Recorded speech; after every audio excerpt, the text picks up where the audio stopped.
Governor Eddie Calvo says GUAM is not out of the fiscal crisis woods just yet, as payroll will still be difficult to make in the next couple of months. Because of this, he's opposed to anything that repeals or exempts taxes, and he's keeping his current cost-cutting measures intact. Governor Eddie Calvo says GUAM is still struggling with its cash flow, which is why he is opposed to recent bills that have been introduced to repeal the sales tax or add exemptions to the sales tax unless those bills identify alternative funding sources.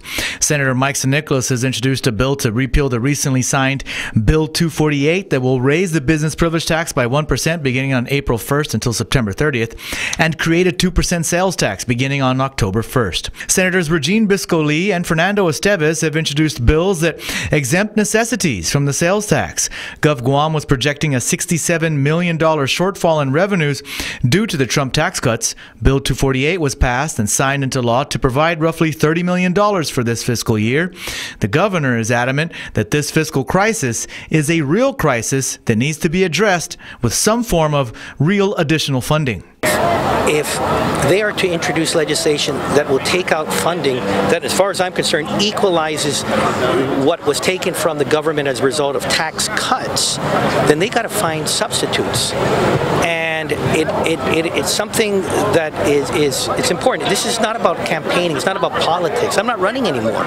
The governor says this is about avoiding furloughs, payless paydays, and the closing or shutting down of GUAM services.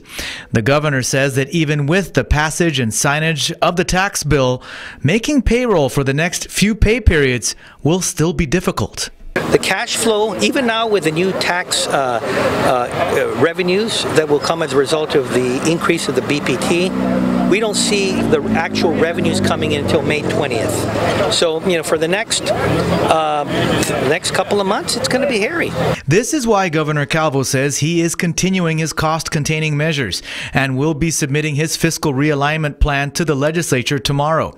This plan is essentially $30 million in cuts without cutting more than $12 million for GDOE. What we're sending over to the legislature ensures that education is not further hit, but then all of the other agencies will have to take, will have to sacrifice. And as for furloughs, the process still has to continue. And as you all know, the furlough process in GUAM, there is a lot that needs to be done in order for us even to move forward. And it takes, again, there's a 90-day notice. So we need to continue to move and do our due diligence in terms of moving forward with the furlough process as well as other cost-cutting measures. The governor says it is still too premature to roll back the cost-cutting measures his administration has already begun. Meanwhile, his administration is also continuing to pay out tax refunds. I think last week we had maybe $2+ million. One of the things that was evident when I came in as governor, when I came in there was a $330 million accumulated deficit. And why everything else was still going on and the government was still operating was because they did not pay tax refunds. The majority of that accumulated deficit was tax refunds owed to the people of GUAM. The governor says this is why he is committed to continue making tax refund payments.